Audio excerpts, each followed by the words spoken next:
gracias por venir a todos. Este es un conversatorio que planeamos para conmemorar el 11 de febrero, que es el Día Internacional de la Niña y la Mujer en la Ciencia, y no se pudo llevar a cabo por razones externas a nosotros, pero lo estamos retomando el día de hoy, invitando a algunas pues, doctoras de esta facultad y algunas otras expertas también en la materia, como son la doctora Norma Angélica Corado Nava. Ella es doctora en Ciencias con especialidad en Ecología Marina por la Facultad de Ciencias en la UNAM. Es académica de la Dirección General de Divulgación de la Ciencia en la UNAM. Desde el 2006 se dedica a la comunicación de la ciencia, en especial en los museos. Es miembro titular de la Sociedad Mexicana para la Divulgación de la Ciencia y la Técnica. Y es la doctora que está allá. Tenemos también a la doctora María de los Ángeles Cancino Rodesno. Ella es maestra y doctora en Ciencias Bioquímicas por la Universidad Nacional Autónoma de México y actualmente se desempeña como técnico académico titular B de tiempo completo y profesor de asignatura A de Bioética en la Facultad de Ciencias de la UNAM. La maestra Yvonne Kreisler es licenciada y maestra en Filosofía también por la UNAM.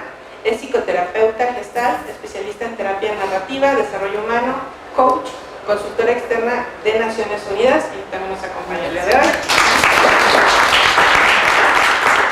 Tenemos también a la licenciada Mónica Juárez Rivera, licenciada en Psicología Educativa por la UNAM también, y actualmente estudia un posgrado en Ciencias de la Administración en la Facultad de Contaduría y Administración, en la Maestría de Administración de Organizaciones, para que nos pidan un fuerte aplauso.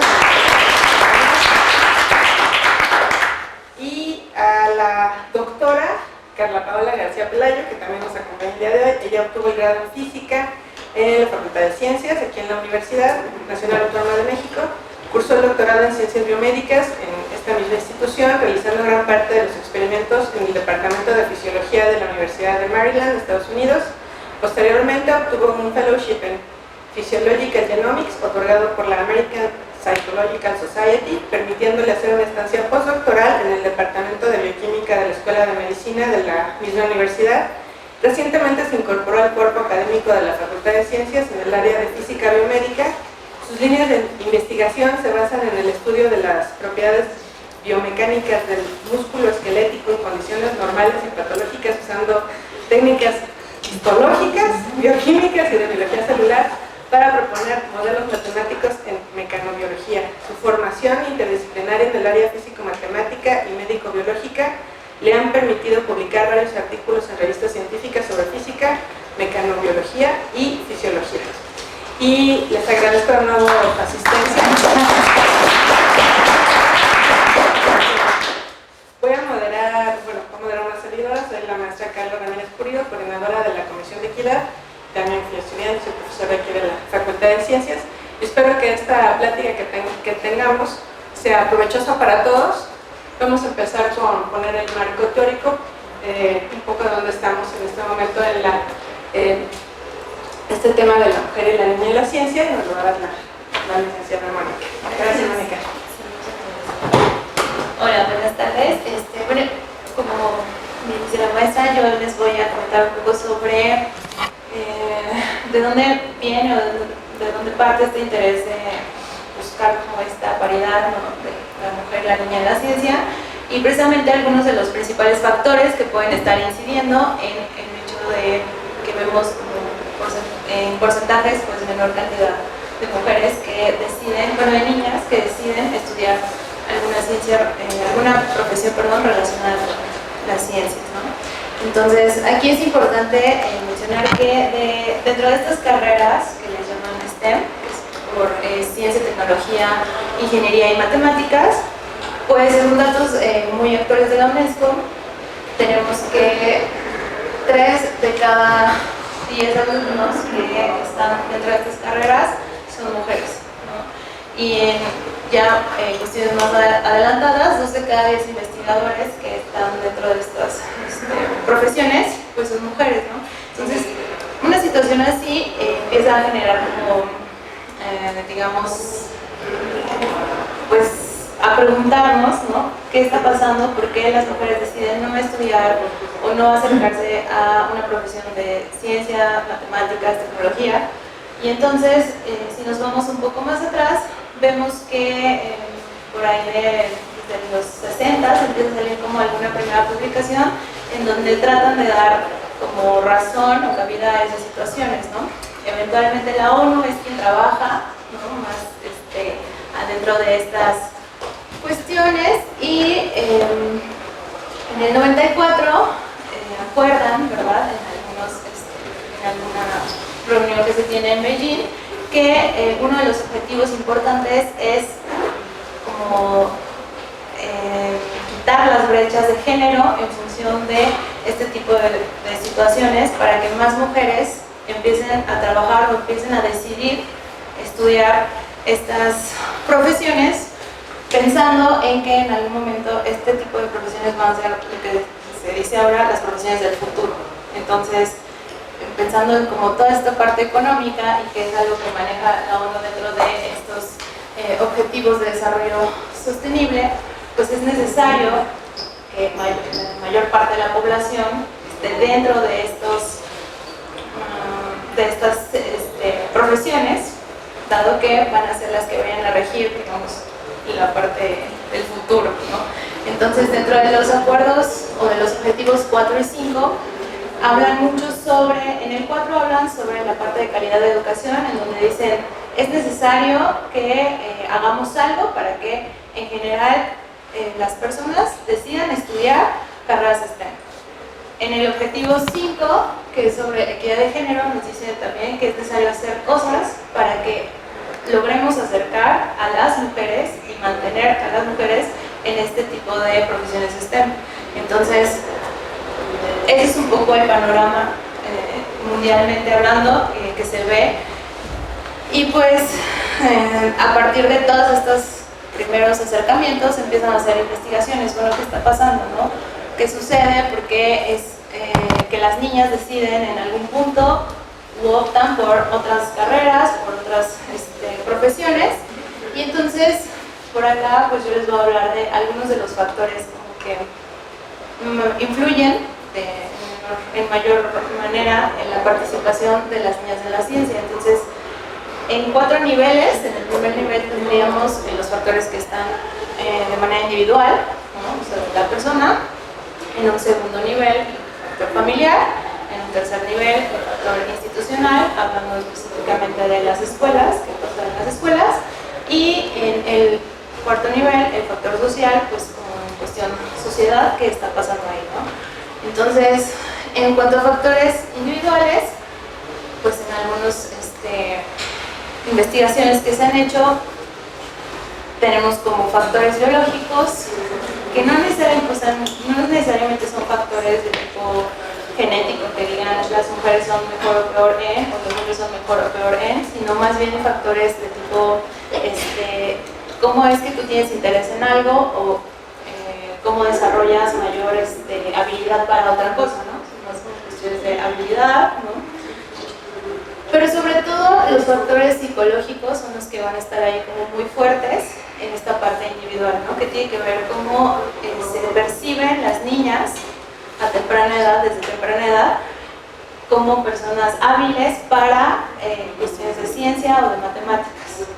Entonces, algunos estudios dicen pues que desde los 6 años, ¿no? Se desarrollan estos estereotipos que dicen que ciertas habilidades son más masculinas que femeninas, ¿no? Entonces, eso genera que en la percepción, la autopercepción, las niñas se vean a sí mismas como eso es más como para hombres, yo por ello no voy a ser buena en, ¿no? Entonces, eso es uno de los factores importantes.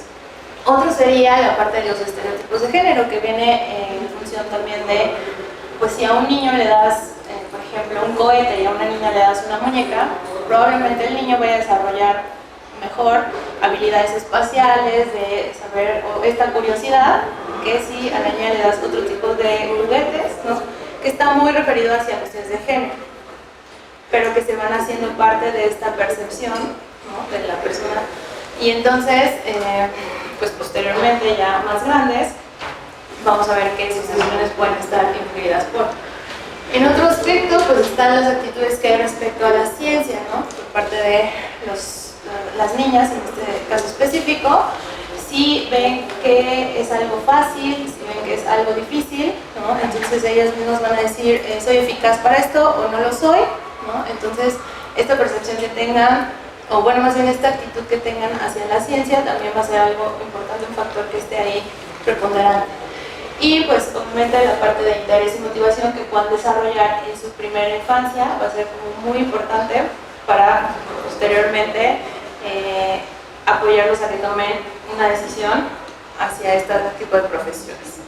En cuanto a los factores familiares, pues vemos que algunos de los principales van a ser las creencias o expectativas que tengan los padres en sus hijas, ¿no? En este caso específico hablando de niñas, van a influir mucho si papá o mamá se dedican o no a un área de ciencias, ¿no? Si ellos se dedican, o sea, si la familia es familia de científicos, es más fácil que la niña perciba que es algo cercano, que es algo que es sencillo, que yo veo que mi mamá o mi papá trabaja en eso y entonces voy a tener mayor interés, mayor motivación y pues obviamente va a estar ahí también la parte de que los papás crean que su hija puede y que la motiven hacia ella. A diferencia de familias en donde algunas creencias o expectativas de los padres son más en función de, pues mi hija se va a casar a los 20 años, no sé, ¿no? Puede estar ahí también haciendo una influencia muy fuerte en la decisión o el interés que pueda desarrollar una niña para decidir estudiar ciencias. Otra cuestión pues también va a ser el nivel educacional, ya hablábamos un poco de la profesión, pero pues también esto, ¿no? Si yo veo que mis padres hasta donde llegaron, puede ser para mí un referente. Incluso si mis padres no estudiaron algo, eso también va a ser un referente en algunos casos, ¿no? Entonces, si yo veo que mis padres hicieron un posgrado, una maestría, doctorado, postdoctorado, etcétera, es probable que yo me sienta más motivada, más interesada en llegar a hacer eso. Y también, aparte del contexto sociocultural que tienen las familias, como les comentaba, en algunas zonas, pues es un contexto más como de a cierta edad las chicas se deben de casar y deben tener una familia y entonces se tienen que hacer cargo de esa familia y pues ahí como que se trunca, digamos, esta idea de si la chica quería estudiar algo o no. Entonces, en cuanto a factores institucionales que son especialmente en relación a las escuelas, institución como escuelas, pues la calidad de la docencia va a ser una influencia muy fuerte, ¿no? Algunos estudios dicen que precisamente esta percepción que tienen los chicos de su profesor o profesora que les daba ciencias va a ser muy importante para que ellos hayan tomado la decisión de estudiar una carrera STEM, ¿no? Entonces, ahí tenemos, bueno, supongo que como maestros, ¿no? Sí, hay una fuerte responsabilidad en dar clases de calidad, ¿no? Y asimismo prácticas de enseñanza eficaces, en donde vamos a estar, por ejemplo, en las prácticas de laboratorio, que se hagan realmente, que no sean tediosas, que sean divertidas, que abran esta apertura para que en una temprana edad las niñas identifiquen que eso es algo que a ellas les gusta, que pueden hacerlo, que no es especialmente complicado, que ellas son capaces y que vayan desarrollando esta sensación de eficacia personal, ¿no? Otra cuestión también importante que se ha visto es los referentes femeninos que puede haber dentro de la docencia, ¿no? En etapas como la primaria vemos que pues sí hay mayor parte o mayor cantidad de mujeres siendo profesoras, sin embargo en secundaria se reduce ese número de profesoras en áreas STEM, que sería como física, biología, etc. Entonces esos referentes también van a ser muy importantes para que las niñas en algún punto decidan, pues yo veo que ella puede, se dedica, hace esto, entonces yo también quiero hacerlo, ¿no? Y en ese mismo sentido, los materiales educativos con los que contamos o con los que se cuentan van a estar también siendo una influencia muy fuerte, ¿no? Como en el caso específico de México, los libros de texto, que tengan como estas cuestiones de referentes femeninos dentro de la ciencia, porque de momento si nosotros tomamos algún libro, pues nos hablan de muchos científicos hombres que hicieron cosas, y a las mujeres como que se les olvida un poco, entonces estas investigaciones dicen que también se tiene que rescatar, ¿no? Porque entonces las niñas pues tienen estos modelos a seguir, ¿no? Y algunas actividades complementarias que se entienden como la parte de lo que se hace extramuros, diríamos, como mentorías, clases particulares, las situaciones como los museos, la educación de ciencia, que se hace también van a ser algo que esté ahí causando una influencia fuerte en el interés que pueden desarrollar las niñas a temprana edad, ¿no? Dentro de factores sociales, pues vamos a tener como influencia algunas normas culturales y sociales que están muy arraigadas, ¿no? En algunas partes, en algunas culturas, y entonces ahí también va a ser importante a nivel gobierno, pues, trabajar en políticas y legislaciones que permitan que niñas a cierta edad puedan seguir estudiando, ¿no? La parte de becas, la parte de todas estas políticas que puedan existir, va a ser muy importante como sociedad para que esa influencia, para que ese factor no sea el más determinante, ¿no? Y pues obviamente están los medios de comunicación que nos van a estar atacando constantemente en decirnos, en marcarnos, sobre todo estereotipos de género, ¿no? En este sentido, hablamos también de medios de comunicación, por ejemplo, los anuncios que tienen ciertos juguetes, ¿no? Hablando de la etapa de niños, y entonces para ciertos juguetes vemos que solo hay niños que juegan, o sea, están como los juguetes de repente muy separados de niños o de niñas, y entonces ciertos juguetes que pueden ser como más relacionados a la ciencia, podemos ver que quizá en su mayoría están relacionados hacia los niños, ¿no? Entonces toda esta cuestión que bombardea siempre, pues va a ser como una influencia muy fuerte. ¿Y por qué es importante que se haga esto en la primera infancia? Porque lo que se ha descubierto es que estas decisiones vocacionales, hasta antes de los 10 años, los niños tienen como una idea muy equilibrada del interés que tienen por las ciencias. O sea, 10, 11 años todavía dicen, sí, yo puedo, sí, yo quiero, sí me interesa. Y es a partir precisamente de los 12 años cuando se hace este punto de quiebra en donde las niñas se nota así ya una diferencia más significativa, que deciden que ya no quieren nada de ciencia porque no son buenas, porque es para hombres, porque eso ya no, y entonces ahí es donde uno dice, ¿qué está pasando? ¿No? Muchas de las razones que se dan es porque en esa edad, justamente en la adolescencia, es cuando se introyectan los estereotipos de género más fuerte, y esa es como una de las hipótesis que se da, pero precisamente todo lo que se pueda hacer antes de ese tiempo, la primera y segunda infancia, va a ser decisivo para que cuando lleguen las personas a la adolescencia, aún pase lo que pase, tengas tú como esta convicción y seguridad de que quieres estudiar una carrera STEM en ciencias específicamente. Entonces, ese sería un poco como el marco referencial, el marco teórico que se tiene. Vamos a seguir el escritorio. Pero yo voy a cerrar un poquito porque yo oigo todos los ruidos del pasillo, porque hay como ir, ¿verdad? Perdón, ¿eh? No, no se preocupe. Ok. ¿Seguimos con Iván? Bueno, pues hablando de la mujer en la ciencia, tenemos que necesariamente hablar de la violencia contra la mujer. Es inevitable que cuando hablamos de la mujer en la ciencia, toquemos el tema de la violencia hacia la mujer. Entonces, hay varios tipos de violencia. Ahorita no voy a hablar de varios de ellos, me voy a concentrar en uno y ahorita les explico por qué. Yo me voy a concentrar en la violencia simbólica, o la violencia moral, o la violencia estructural, ¿sí? Pero estamos acostumbrados a oír de la violencia psicológica, que constituye el 76% de las agresiones, la física, que constituye un 17 o 16%, bueno, le restan a 76 lo correspondiente, por favor, ¿ok? Y al final viene la sexual. Yo pensé que la primera era la sexual y, oh sorpresa, no. Y bueno, y también en mujeres que son casadas, pues hay una violencia económica.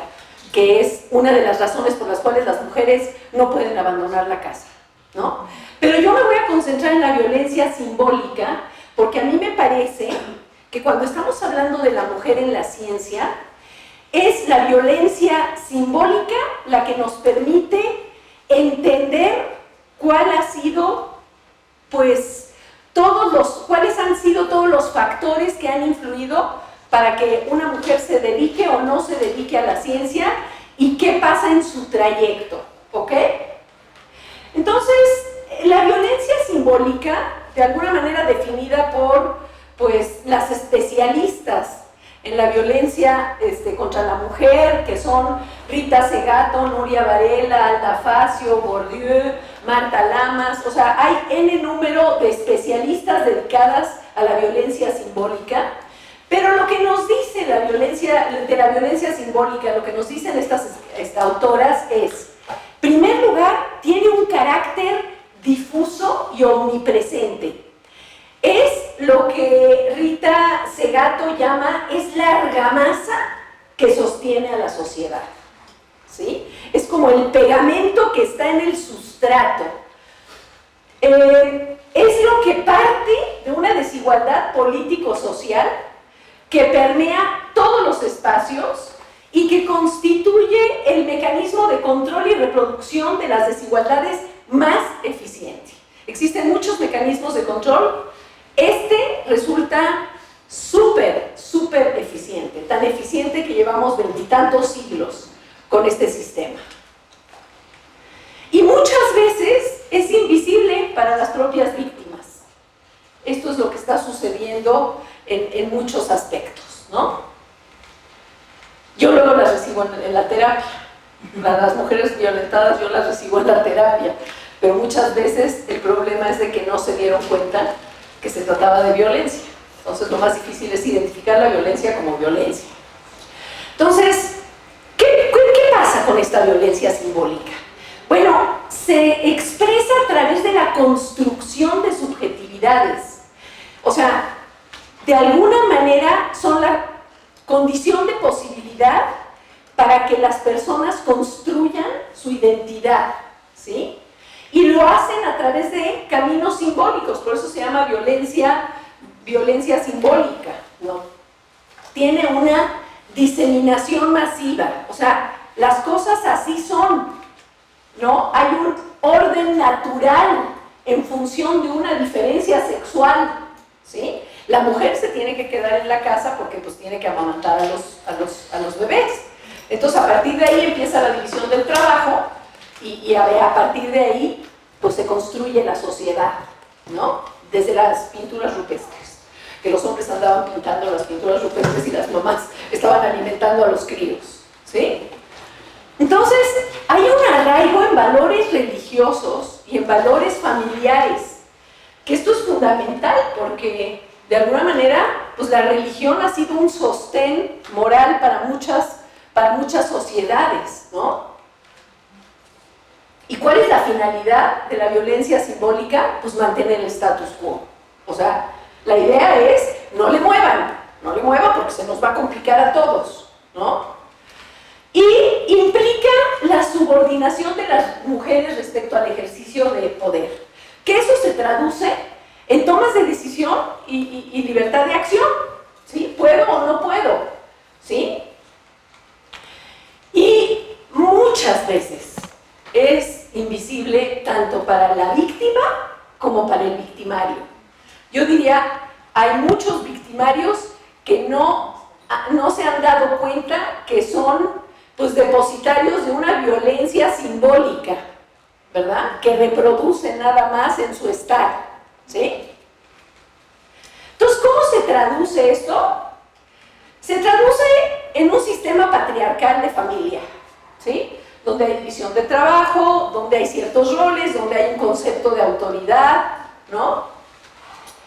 Hay una educación reproductora de roles de género, que se traduce en la escuela, en los medios de comunicación. Hay una historia robada o invisibilizada, que es lo que decía hace un momento Mónica. O sea, hay una historia que no se menciona en la historia general, ¿no? Hicieron varios estudios en los que les preguntaron a chicos de ciencias que estaban empezando a estudiar ciencias si sabían el nombre de algunas científicas, y les costó mucho trabajo mencionar a 2 o 3, ¿sí? En general, Einstein, Newton, Lavoisier, o sea, en el número de figuras masculinas, pero no hay en la historia figuras femeninas que balanceen, ¿sí? Hay un trabajo sexuado que se traduce en una desigualdad. O sea, hay una brecha económica del 24%, que eso ya salió con lo del Me Too, ¿verdad? Pero muchas mujeres ganan menos salarios que los hombres, ¿sí?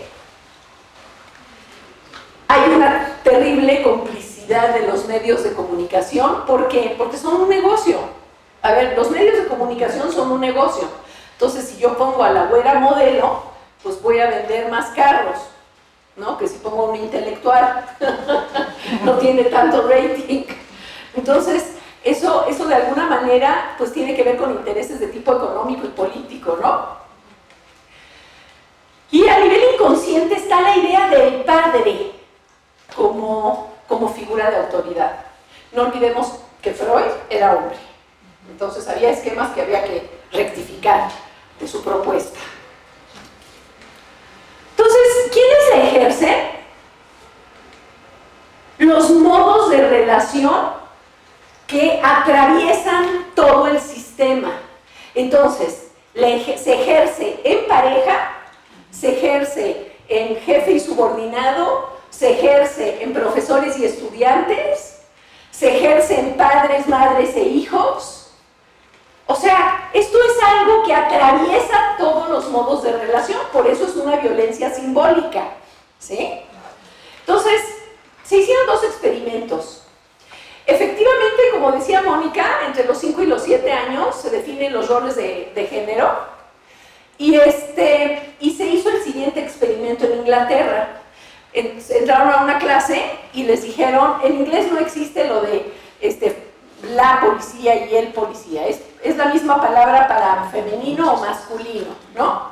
Eso tal vez ya lo vieron en internet, pero les dijeron, a ver, dibujen un copiloto, un doctor, un bombero, ¿verdad? 61 dibujaron hombres y 5 dibujaron mujeres. Y cuando entró la copiloto, la cirujano, la bombera, se les rompieron los esquemas, ¿sí? O sea, esto fue a nivel experimental. Y otra de las cosas que se vieron es que en Brasil, en una campaña de alfabetización, cuando las mujeres estaban en presencia de sus maridos, aprendían menos. Nada más de la presencia del hombre. Se documentó. Lo tiene Rita Segato en algunos de sus estudios. Entonces, pues, ¿qué datos tenemos? Pues, por ejemplo, en un dato de mujeres, lo que nos dice es que la especialización, que es de alguna manera lo que también estaba diciendo Mónica, pues dedicadas a la educación, 73.8 frente a hombres, que son 26.2. ¿Por qué? Porque las mujeres se asocian más a las tareas que tienen que ver con el cuidado. Eso también tiene que ver con la violencia simbólica. O sea, todos los factores están correlacionados, digamos. En ingeniería y construcción, 27.7 de mujeres frente a 72.3 de hombres, ¿sí? Y las valientes que se meten a ingeniería y son las únicas en un salón de 45 hombres, sí son muy valientes, porque sí está muy denso el ambiente.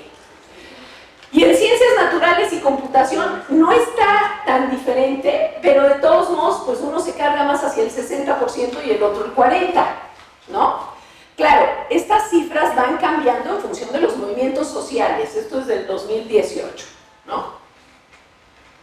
Otros datos que son importantes, fíjense, en el SNI, ya que estamos en la universidad y en el rollo académico, me pareció importante incluir estos datos. A nivel de candidatos, hubo 474 mujeres y 100 más, o sea, 574 de hombres. En el nivel de investigación, nivel 1, hay 62.3% de hombres frente a 37.7% de mujeres. En el nivel 2, o sea, hay 69.1% de hombres frente al 30%. Y en el nivel 3 hay 78.4% frente al 21.6%. Lo cual implica que entre mayor es el nivel académico, menor es la participación femenina. Y según la UNESCO, que también son diferentes fuentes que afirman lo mismo, pues menos del 30% de investigadores son científicas. Entonces, bueno, pues no es lo mismo luchar frente a la violencia física o la violencia psicológica que luchar frente a una violencia simbólica. Esto es mucho más complejo porque es una visión más compleja, ¿sí? La violencia psicológica y la violencia física se resuelve con terapia, ¿sí? La simbólica se resuelve desde muchos lados. Es multifactorial como lo es el problema, ¿no? Entonces, pues, ¿qué hacer? Pues hay que desnaturalizar la cuestión de la violencia, hay que visibilizar desde dónde está, ¿no? Hay que crear conciencia, pero conciencia sistémica, no conciencia particular. Claro que la conciencia particular también es importante, pero hay que crear una conciencia sistémica de la complejidad, ¿no? Hay que... no, pues estoy dando para atrás, así está un poco complicado. Bourdieu, que es uno de los especialistas que generó todo esto, él dice que tiene que haber una transformación de condiciones sociales. O sea, si no hay una transformación de condiciones sociales junto con un movimiento de conciencia, no hay cambio, aunque cambie el sistema político, ¿sí? Tiene que haber una reconstrucción simbólica a través de relaciones interpersonales, a través de educación. O sea, la educación se tiene que plantear desde otros lados, desde la educación en casa, como decía Mónica, pues sí, el rosa es de las niñas, el azul es de los niños. A las niñas no se les regalan telescopios. ¿Cómo se les va a regalar un telescopio? ¿Sí? Entonces, de alguna manera tenemos que ser conscientes de qué hacemos desde casa. A la niña desde que es chiquita se le obliga casi a que le levante el plato al hermanito, cuando el hermanito a veces es más chiquito o a veces es es mayor, ¿sí? Entonces hay toda una serie de dinámicas que tienen que ver con educación desde casa, y por lo mismo la educación formal también tiene su responsabilidad. O sea, la educación en casa es la educación informal, pero a nivel de educación formal, por supuesto que hay que revisar todos los planes de estudio y hay que visibilizar cuestiones que están invisibilizadas y hay que darle peso y hay que abrir opciones y hay que nivelar salarios y hay que hacer muchas cosas, ¿no? Hay que realizar políticas públicas y privadas con perspectiva de género. Muchas gracias.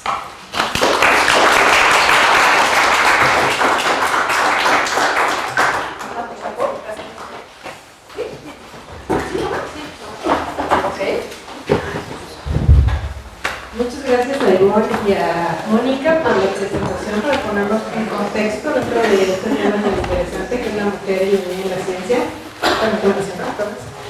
Y tenemos algunas preguntas para ellas, para todas nuestras ponentes del día de hoy. Y vamos a empezar con una pregunta que es ¿qué debemos hacer como sociedad para cambiar esto de que las niñas no se dediquen a alguna área científica o de ingeniería? Y con esto con el fin para que aumente el número de mujeres en la ciencia. ¿Alguien quiere participar? Gracias. Me quedo más Sí, sí. Bueno, buenas tardes, soy Ángeles Cancino. Y respondiendo a lo que acaba de preguntar Carla, que qué podemos hacer como sociedad, me gustaría compartir con ustedes que normalmente entendemos a veces como el sexo biológico un sinónimo de género, y no es así, ¿no? El sexo biológico es con aquel que nacimos, y el género es un aprendizaje social. El aprendizaje social, ¿a qué me refiero? Pues a lo que comentaban las previas ponentes, cuestiones como cómo debo de vestirme, cómo debo de hablar, cómo me debo de sentar, cómo debo de expresarme, si también dentro de ese mandato de género está un mandato de maternidad o un mandato de esposa, porque es lo que me tocó. Y si te atreves a desafiarlo como hombre o como mujer, porque también hay mandatos de género para hombres, por supuesto, para el género masculino, pues entonces entras, voy a decir algunas palabras que espero que no repitamos porque son políticamente incorrectas, pero esta niña es marimacha, este niño es muy amanera. Y de ahí ya empezamos como sociedad a meternos con la parte más sensible de una crianza desde que somos niños. Entonces, regresando a qué podemos hacer para que las niñas no tengan miedo, no tengan prejuicios, no tengan limitaciones para poder decidir si ellas quieren. Es muy importante, si ellas lo deciden, incurrir a una carrera científica, o simplemente que de niñas les guste jugar con trenecitos, con cohetes, con legos, ¿por qué no? Es como padres y como educadores no caer en estas trampas. El decir nosotros fuimos educados así como una generación pasada no justifica que actualmente, con todo el conocimiento que hay, con todas las especialistas que hay, que yo les agradezco que hagan este tipo de foros, sigamos con estos prejuicios. El cambio, por supuesto, está en los que vamos a criar, porque somos los que también vamos a generar, a criar o educar, vamos a generar un mandato de género en una sociedad que se perpetúe o que cambie. Desafiar es difícil, ¿sí? Nadie ha dicho que es fácil, pero enseñarle a las niñas que no deben de tener miedo a preguntar o probar por nuevas cosas. Igual a los niños, si ellos quieren jugar con muñecas, ¿cuál sería el problema? Probablemente van a ser unos excelentes padres y desde pequeños quieren tener la proximidad con una muñeca Little Mommy, que yo no sé por qué se llama Little Mommy, debería llamarse pues, también para Little Daddy, ¿no? Acercarlas también a que hay un prejuicio que leí recientemente, que si ya de por sí se ve mal que un hombre sea un nerd o un geek, imagínate cómo se va a ver una mujer. ¿Cómo se va a ver una mujer que frecuentemente es la que levanta la mano y no deja hablar a los niños de su salón? ¿Cómo se va a ver? ¿No? Leí también algo que les quisiera compartir, que a las niñas se nos enseña que si hablas demasiado, entonces eres agresiva. Si ejerces un liderazgo en el grupo, ¿quién quiere ser la jefa del grupo? Yo. Ay, otra vez la niña mandona, ¿no? Que si hablas con la verdad, también eres difícil, ¿no? Y que si eres demasiado tomando espacios, eres too much, o eres muy protagonista. Y si lo cambiamos al género masculino, en realidad cambia todo esto. Eres un líder, eres un hombre proactivo, estás echado para adelante, es justo lo que se espera de ti. Y todo esto es una construcción social. En una junta y con esto acabo para ceder la palabra a mis colegas, en una conversación de género que escuché hace algunos años en Jurídicas, instituto de aquí de la UNAM, se me quedó grabada muchísimo una frase que dijo una de las ponentes, y es: todo aquello que ha sido construido como el constructo de género puede ser deconstruido. Y los invito a pensarlo, sobre todo en la educación que damos a nuestros niños como sociedad. Gracias. Niños y niñas. Sí, claro. Gracias. Bueno, mi nombre es Norma Jurado, yo trabajo en museos particularmente y hago divulgación de la ciencia, y hace aproximadamente 3 años me invitaron a participar en un programa STEM para niñas de bajos recursos. Son niñas que viven en Puebla, en la zona. El primer año que se hizo fue para niñas de bajos recursos de Puebla, ya después a partir del segundo año se empezó a hacer para niñas de bajos recursos de diferentes estados de la República. Y bueno, ¿por qué quiero empezar por ahí? Porque una de las cosas que a mí me parecía que de pronto yo pensaba, bueno, es que en realidad parece ser que no hay tanto problema en que quiera ser científica o no. no me había puesto a pensar exactamente cuáles eran las cosas que te llevan a ser científico, o científica más bien. Y en la primera vez que conocí a la niña, que me tocó ser tutora en el primer año de STEM, es una niña que escogen a niñas que tienen alto promedio, que tienen alta capacidad de liderazgo y todo, las van encontrando en las escuelas públicas. Y esta niña, la niña que me tocó a mí, era una de las niñas más chiquitas de su área, bueno, de su zona, y ella no quería ser lo que era porque no la querían, porque la marginaban. Su novio no quería ya ser su novio, ella tenía 15 años, ya no quería ser su novio porque pues, era más inteligente, y ella me platicó muchas cosas que le pasaban en su casa, empezando porque solo tenía hermanos y era la única niña y era la única que había terminado la secundaria. Entonces eso ya era algo súper difícil para ella. Ella estuvo más de 2 veces a punto de dejar todo el programa porque no se sentía lo suficiente, no se sentía fuerte, no se sentía apoyada, y justo el programa de eso se trataba, de tratar de apoyarlas. Yo hablaba mucho con ella y todo. Al final se quedó y ahorita tiene una beca en Massachusetts, ella está estudiando ahí. Entonces, pues sí es posible. Eso animó mucho a muchas niñas de su escuela, y de hecho es una de las escuelas que más trabaja sobre eso.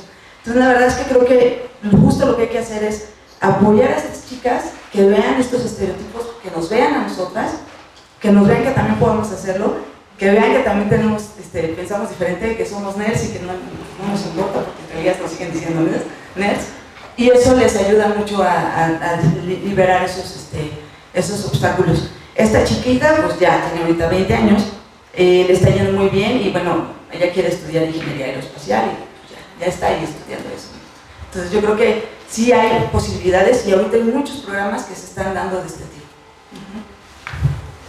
¿Alguien más? Sí, pues gracias por la invitación, y retomando justamente lo que decían las ponentes, las primeras ponentes que decían justamente que nos inculcan mucho en casa, sobre todo si los papás fueron como de viejas generaciones o de los baby boomers, etcétera, de cómo debe de ser tu patrón, ¿no? El estereotipo, etcétera.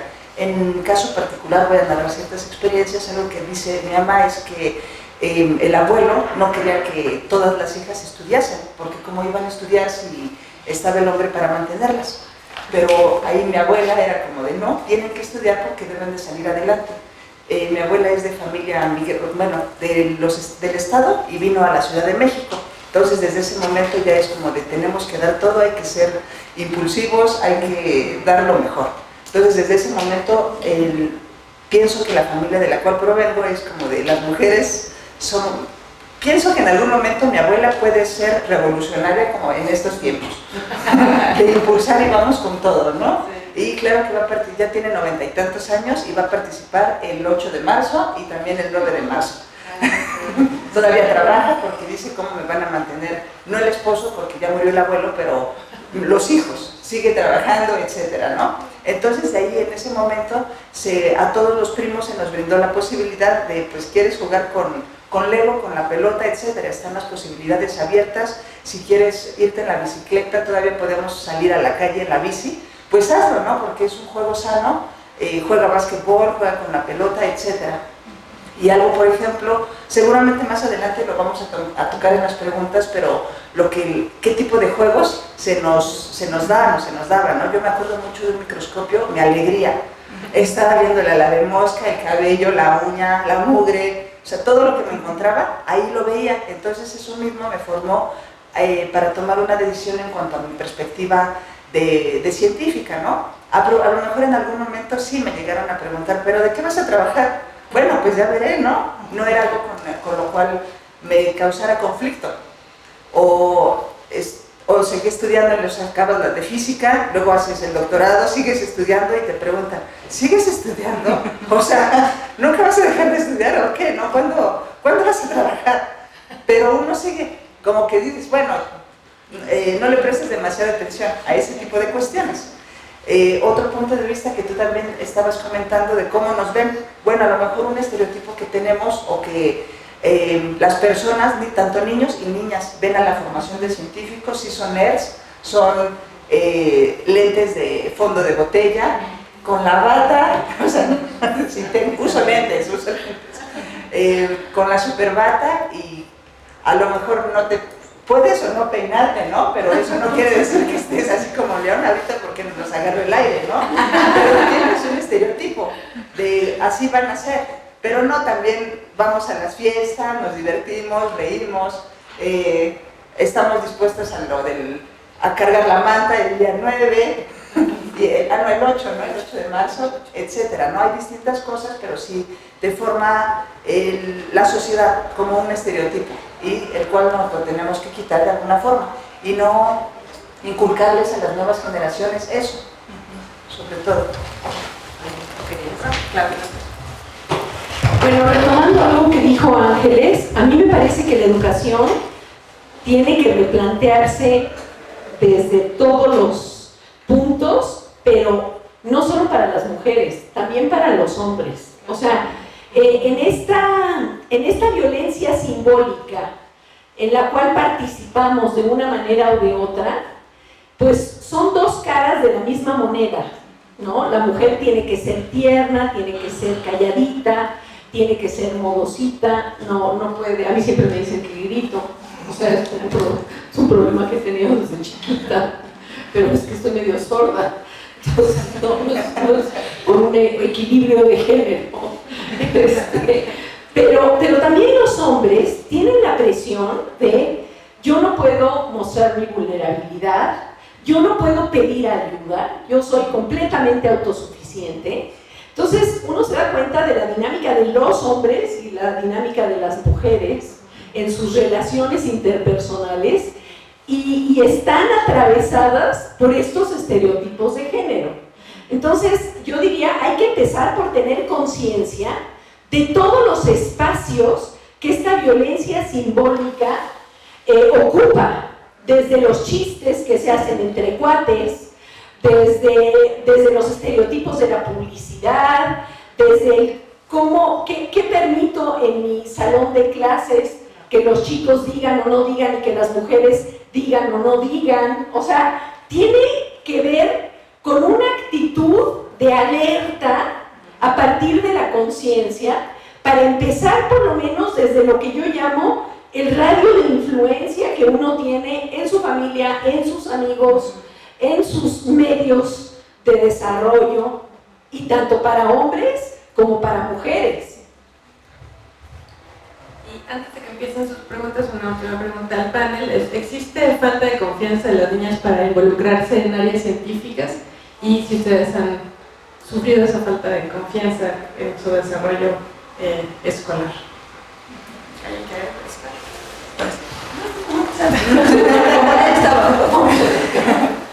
Sí, bueno, creo que sí, ingresar a un área científica cuando no eres de una familia de científicos, muy probablemente tenga el cuestionamiento parental, ¿no? Así de, ¿qué hicimos mal? ¿No? O sea, sobre todo porque, bueno, o sea, tú le dices que quieres estudiar matemáticas a tus papás o que quieres estudiar biología y para empezar se imaginan que te vas a morir de hambre, ¿no? Pero está muy bien elegir también con la vocación. O sea, eso debemos de pensar, que aunque no vayan a tener una remuneración como nos imaginamos que van a ser los médicos, porque tampoco, o las médicos, porque tampoco lo son todos, son todas, o no sé, o carreras como ingeniería, o carreras como arquitectura, que te imaginas inmediatamente que tus hijos van a tener resuelta la vida. Yo creo que ellos podrán desarrollar en su vida lo que ellos elijan, o ellas elijan, porque justamente de eso también se trata el acompañarlos, y también como profesores, ¿no? Algunas inseguridades que sufrí, ni siquiera las sentí cuando estudié, ¿no? En realidad cuando estudié, no sé si es porque yo no las visibilizaba o no pasaron, en realidad no lo puedo saber a ciencia cierta, pero a partir de que te metes en temas de género, te pones otros lentes, y entonces empiezas a ver, como por ejemplo, yo empecé a dar una clase aquí en la facultad sobre bioética, que es una materia que justamente trae la parte científica, pero también mete a las humanidades. Y a los científicos no nos gustan las humanidades. De hecho decimos, ay, pobres, lo estudian porque pues no tuvieron la capacidad, ¿no? Eso es una total mentira. También la gente que estudia humanidades es muy capaz, pero son prejuicios que también tenemos los científicos y las científicas. Y entonces, al dar esta materia, yo me di cuenta que yo daba una clase con un profesor Y el profesor hombre no tenía apodos, ninguno. Y yo, feminazi, veganazi, ¿qué más? Miss Greenpeace, cuando a veces ni la clase se trataba de eso. Pero yo al principio me cuestionaba, ¿pero por qué? ¿Soy yo? No, es mi género. Claro. O sea, si alguien va a ser criticado, pues finalmente por meterse tal vez a un tema que es frontera, como el género, ¿no? Pues claro, es que no están satisfechas, es que nada les gusta. Y lo empecé a ver de esa manera. Pero justamente mis estudiantes, que aquí hay varios que han tomado la materia conmigo, son lo que me motivaron a seguir. Porque si las generaciones más viejas de mi edad, me refiero, que somos estas, a veces tenemos más prejuicios, estamos muchísimo más tiesos en la manera de flexibilizarnos hacia lo nuevo. Las generaciones nuevas yo las veo con un dinamismo, con una plasticidad que fue diferente a la de mi generación. Entonces yo veo en ellos y en ellas una oportunidad de que aprendan lo que yo no aprendí. Conmigo nunca nadie se paró y me dijo, oye, ¿alguna vez has tenido algún problema de género? ¿Qué es eso? ¿Es el sexo con el que nací? No, no es eso, ¿no? Ese tipo de inseguridades las empecé a tener tal vez en algún momento, pero ya como profesionista. Y también cuando las noto en mis estudiantes, mujeres, porque nosotras estamos acostumbradas, como hemos dicho, o nos han acostumbrado a creer que pues tú levantas la mano como así, ¿no? O sea, los hombres son los que llevan el liderazgo de repente del grupo. Y si un hombre levanta la voz, tú te callas. Eso me lo tuvo que explicar una abogada especialista en feminismo y en género, para que ahora yo distribuya la participación de manera equitativa. Y si hay dos manos levantadas, ¿no? No por caballerosidad ni por ninguna cuestión de eso, sí les hago saber a mis estudiantes que si me permiten saber cuál es la aportación femenina o la aportación de esa chica, que tal vez en muchos otros grupos tiene que quedarse callada, o es la única, como tú dices, en una clase de matemáticas o de física. Entonces, en mi clase sí busco que ellas se sientan cómodas y que ellos se sientan también cómodos, no que les estoy quitando participación, sino que buscamos una participación equivalente y justa. Bueno, si las científicas están así, imagínate las filósofas dónde quedan. O sea, cuando yo dije voy a estudiar filosofía, a mi padre, fotógrafo, artista, casi le da un infarto. Porque dijo, no, ya para artistas ya vemos demasiados y ahora tu filosofía, eso ni siquiera se puede colgar en una pared. O sea, entonces, pero de alguna manera ahí la violencia no se sentía, porque las que se dedicaban a las humanidades básicamente éramos mujeres, o sea, el sistema era diferente. Cuando empecé a dar lógica matemática en la Facultad de Filosofía, entonces ya las cosas empezaron a cambiar, porque era la parte dura de la filosofía, digamos, ¿no? Y bueno, yo creo que todas las mujeres hemos sentido violencia de género en algún momento de nuestra vida. Yo no creo que ninguna se escape de esta estadística, y está subdiagnosticada, ¿no?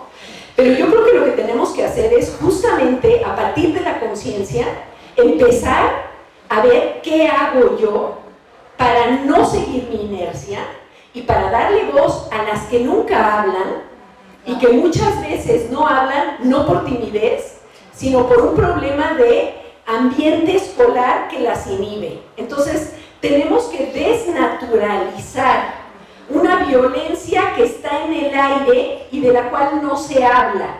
Tenemos que, de alguna manera, pues hablar de ese currículum oculto que permea todas las materias y toda la docencia, y que es la condición de posibilidad para aprender.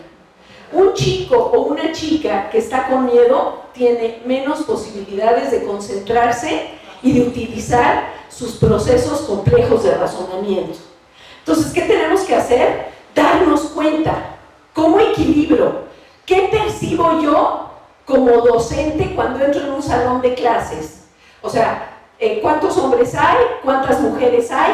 ¿Cómo se maneja el poder? Que es lo que decía Foucault. Foucault lo que decía es, el poder es una condición de posibilidad de todas las relaciones humanas. Entonces, no porque la vayas a eliminar, pero por lo menos que te des cuenta de cómo está distribuida y qué puedes hacer para balancearla. ¿Hay más? No, pues vas. Bueno, contestando a la parte de la confianza, yo creo que sí sucede y se ve más notorio en edad ya entrando en la adolescencia. Yo trabajé muchos años con chicos de primaria y secundaria y generalmente cuando jugabas con los niños, o sea, más en edad primaria, era menos evidente que las niñas mostraran desconfianza de sus conocimientos, o si les decías, a ver, vamos a hacer este experimento, vamos a hacer aquello, las niñas por igual iban y eran sí, o sea, si acaso una que otra estaba como más, como no queriendo participar en función de me voy a ensuciar, es en el suelo, no lo quiero hacer, que precisamente viene detrás de estereotipos de la niña, el vestido y nos ensucia, ¿no? Pero fuera de eso había niñas y niños por igual, pero en la parte ya en secundaria, ahí sí se veía como más evidente como las niñas cuando les decías, oiga, vamos a hacer algo que tenía que ver con un experimento, era como, ay, no lo sé, y los chicos decían, sí, vamos a hacerlo, y ellas así como de, pues no, y fingían que no sabían, y era como, pero pues tú sí sabes la respuesta, es que no me acuerdo, ¿no? Entonces era, pues sí, como ahí se veía todavía más complicado, o bueno, más bien más evidente, esta disparidad, ¿no? En la adolescencia. Y justo me viene a la mente este libro que después dio una película de Chicas Pesadas, Mean Girls, donde precisamente la protagonista finge que no sabe matemáticas, porque entonces, pues para gustarle a alguien, ¿no? Y se ve muy, bueno, creo que eso es algo que sucede al final del día. Ese libro lo hicieron después de investigar por muchos años cómo funcionaban las relaciones interpersonales, hombres y mujeres en secundaria. Y entonces ahí es donde se ve como más fuerte esta situación, ¿no? De diferencia de no porque niña o sí porque niño, ¿no? Con niños chiquitos yo creo que va más en función de preguntarnos cómo generar ese interés por materias de ciencia en niños pequeños, ¿no? Porque ahí, si nosotros fomentamos, ya sea como desde la docencia o desde como en casa, con trabajo o lo que sea, fomentamos ese interés, ese real interés, decir, oye, pues está todo esto, la investigación, la curiosidad, etcétera. Creo que con niños es más fácil que vaya un poco parejo, ¿no? Y ya cuando se toman estas decisiones después de vocacionales es cuando yo creo que sí se tiene que hacer un trabajo más como de mentoría, que era lo que comentaba, de estar viendo estos referentes femeninos, esta parte de apoyo, de ayuda, de guía, y creo que sí es como un poco lo que comentaba ahí. Solamente ahorita con lo que le estábamos diciendo, ¿no? Que tenemos un estereotipo y hay que estar modositas y sentarnos bien. Justamente como estamos todas y... Hombre, sí, que no tenemos pantalones. Sí, porque también los chicos llegan y se sientan, ¿no? Y lo que es entonces, indirectamente tenemos una forma en la cual estamos actuando, ¿no? Respecto a algunas experiencias que tuve aquí en la Facultad de Ciencias, yo estudié física y luego me hice el doctorado en ciencias biomédicas. En física, definitivamente, conforme uno entra a la carrera, los primeros semestres, hay chicos y chicas. Conforme vas avanzando la carrera, empieza a disminuir pues las chicas que hay ahí, ¿no? Ya son contadas. Te ves en el pasillo y dices, ay, hola, ¿no? Todavía sigues por aquí, porque se va reduciendo, se va reduciendo. A comparación de, por ejemplo, lo que ocurre en ciencias biomédicas, ahí la mayoría éramos mujeres, pocos eran los chicos. Y ahí algo que sí impactó es, por ejemplo, en física es de todos somos físicos y qué vas a hacer en cuestiones biológicas. Hay otra cosa, no tanto por cuestiones de género, pero sí es de para qué sirven los físicos o matemáticos allá afuera. Es lo que a veces dicen los biólogos, los de medicina, ¿no? Pero, por ejemplo, ahí el raciocinio que nos da la formación de las ciencias duras es lo que les transmitimos a los de área 2, por así llamarlo, ¿no? Y sobre todo, si uno es chica, ya te dicen, mira, no directamente me lo dijeron, pero sí, mira, eres chica y aparte sabes cómo interpretar a lo mejor la gráfica fulanita de tal. Y así como, ¿qué tiene que ver qué tiene que ver lo otro? ¿No? Somos todos iguales. Entonces sí sigue existiendo ese tipo de experiencias allá afuera, con las cuales pienso que también es muy importante la seguridad, la educación que tenemos inculcada en casa. la actitud sobre todo de pues, positivismo ante todo, ¿no? De si podemos, alguien reprueba o no reprueba, pero pues hay que seguir adelante, es una batalla perdida de toda la guerra. Pienso que un punto importante es la actitud para salir adelante. Hablando de confianza, yo en realidad, en mi casa igual nadie estudió ciencias, mi papá era contador. Yo entré a la carrera de biología y vi un letrerito, además, que decía que había cursos de buceo, y entonces dije, voy a ver qué es, y me quedé. Entonces, pues además buceo, y además después de los 2 primeros años de la carrera de biología, pues me hice cargo del equipo de buceo de la Facultad de Ciencias, entonces fui la directora muchísimos años.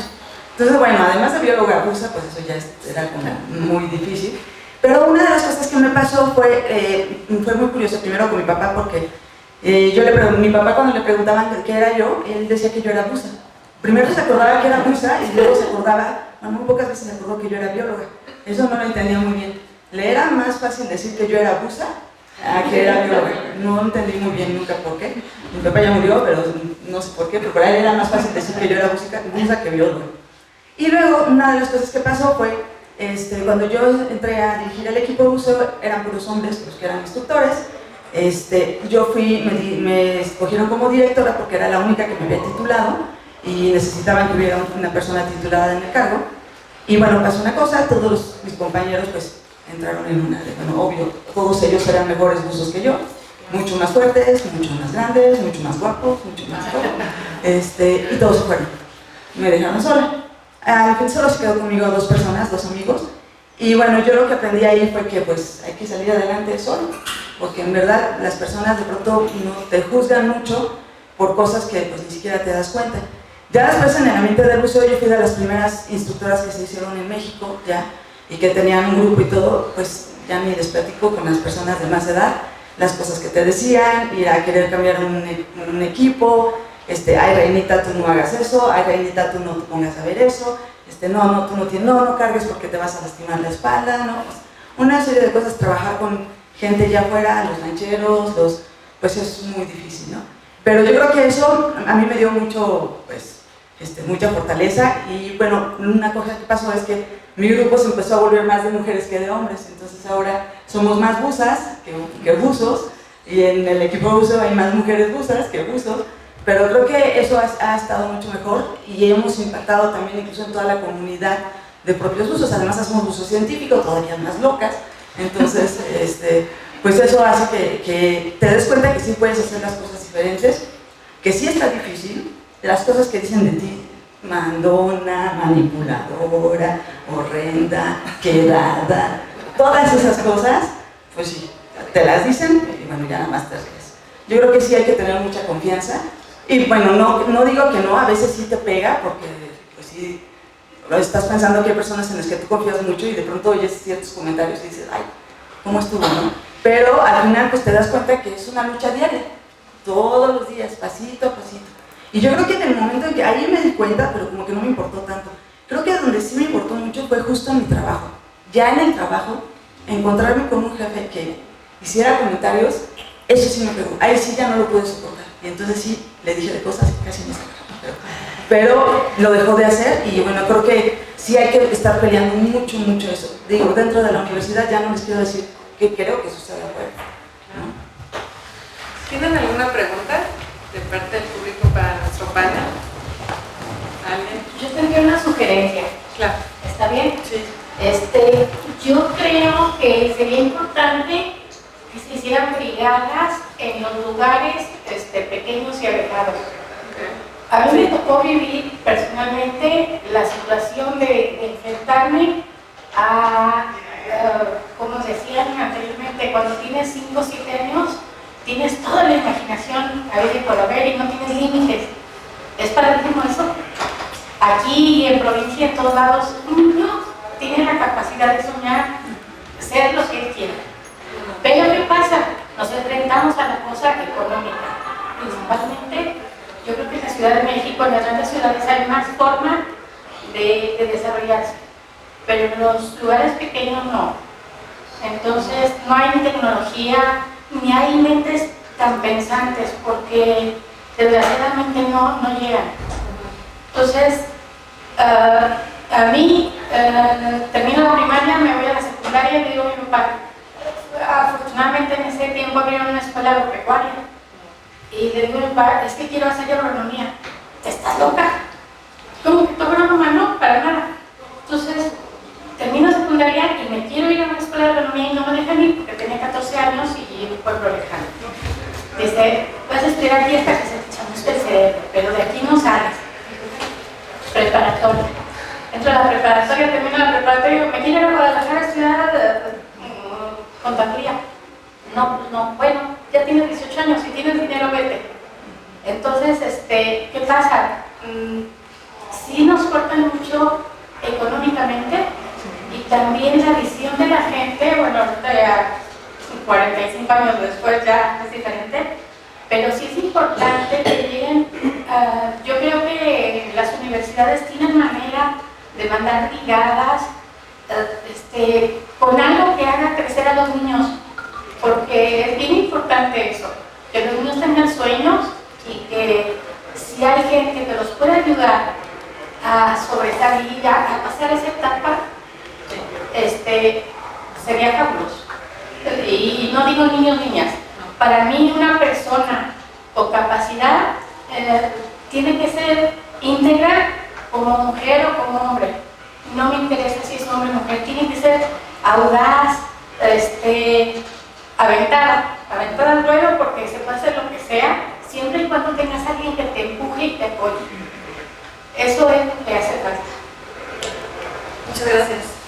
¿Alguien más que quiera preguntar?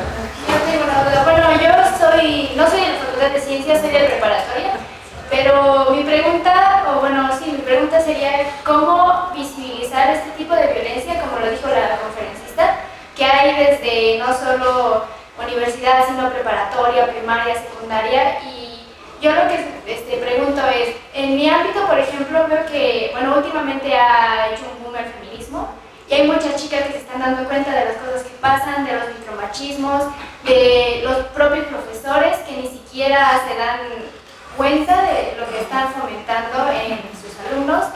Y veo que sí, hay chicas que se organizan, que están en el ámbito, que tratan de difundir información. Pero fuera de eso, hay muchas chicas que no visibilizan la violencia, que incluso piensan que es normal, que incluso ellas mismas la fomentan. Tanto ellas como alumnas, como alumnos fomentan ese tipo de violencia que ejerce el profesor, que ejercen sus compañeros, en los comentarios, en las acciones que hacen. Entonces, ¿cómo podríamos, no tan solo las chicas que practican esta perspectiva de género y feminismo, sino acercar esta perspectiva a chicos y chicas que tampoco se dan cuenta de esto, y cómo podremos difundirlo en las preparatorias y demás? Bueno, yo creo que como una guerrera como tú, estamos del otro lado. Yo creo que tú deberías de acercarte, corazón, a la dirección de tu escuela para pedir que les den cursos. Yo he estado elaborando materiales para un proyecto de Naciones Unidas y CEP, que es gratuito a nivel de toda la República Mexicana, de educación socioemocional. Es un programa que puedes encontrar en línea que se llama Construyete. Construyete es un programa en el que hemos elaborado videos, fichas, actividades, y lo que se busca es hacer actividades de educación socioemocional, porque de alguna manera yo veo esto desde la educación. O sea, yo creo que hay que educarnos todos socioemocionalmente para saber pedir ayuda, poner límites, manejar el enojo y la frustración. Tenemos unos altos índices de suicidios en adolescentes. Tenemos un país que es el primer país en violencia en el noviazgo. Somos primer país en obesidad. O sea, tenemos unos primeros países increíbles en pornografía infantil. Entonces, me parece que es desde la educación socioemocional que vamos a poder nosotros entender la complejidad de lo que implica educarse socioemocionalmente y trabajar desde varios frentes, porque hay que entender que no hay fórmulas, hay que picar varias piedras de diferentes lados. Bueno, perdón. Yo trabajo en el Museo Universo. Una de las cosas que hemos intentado muchísimo es justo que en todas las exposiciones que hacemos, en todos los trabajos que hacemos, que además tenemos muchas exposiciones itinerantes, trabajar un poco más con esta perspectiva de género. Y de hecho, por ejemplo, hay una exposición que se llama Mujeres Inventoras, que es una exposición, ustedes pueden buscar así, mujeresinventoras.org, y es una exposición que habla sobre las mujeres inventoras. Son 12 mujeres mexicanas inventoras que han hecho algo, y esa exposición son carteles que se pueden imprimir en cualquier formato y se pueden poner en cualquier lugar. La idea justo es llevar a estos lugares que están lejos y que pues ahorita ya afortunadamente tienen internet, pues llevar estas cosas para que de pronto se pongan ahí en el kiosco del pueblo y que todo el mundo las vea y que se pregunte de cosas. Y bueno, hay un programa que también hace que, si es necesario, vayamos algunas de nosotras de aquí de la DGDC a platicar acerca del trabajo que estamos haciendo, tratando de que sí, las niñas se interesen más, vean que hay más mujeres científicas, que vean que además hay mujeres muy jóvenes, hay unas chicas de 18, 19 años que son inventoras, que están trabajando en el extranjero, que se puede hacer, ¿no? Entonces yo creo que eso, pues hay muchas herramientas ahora y hay que usarlas, ¿no? Entonces creo que eso es muy importante. Por otro lado, efectivamente, sí es un cambio de chip, sí, nosotras mismas nos hemos cambiado cuando nos ponemos una exposición que además está puesta para más personas. Pensamos todo el tiempo cómo va a ver la niña que llegue, qué es lo que va a ver, qué es lo que queremos que vea.